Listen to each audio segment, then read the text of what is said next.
పశ్చిమ గోదావరి జిల్లా తాడేపల్లిగూడెంలో భారీ వర్షం కురిసింది.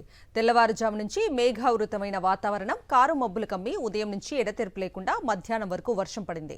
వర్షం కారణంగా నియోజకవర్గంలోని పలు ప్రాంతాల్లో విద్యుత్ అంతరాయం ఏర్పడింది.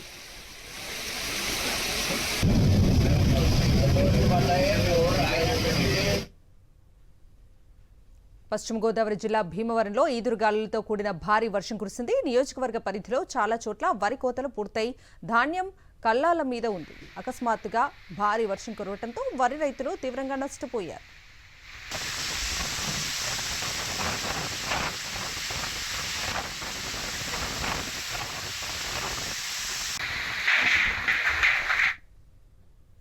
ఏలూరు జిల్లా చింతలపూడి, లింగపాలెం, టి నర్సాపురం మండలాల్లో భారీ వర్షం కురిసింది. ఉదయం ఈదురుగాలులతో భారీ వర్షం పడింది. ఎండలు మండుతున్న సమయంలో భారీ వర్షం కురవడంతో వాతావరణం చల్లబడింది.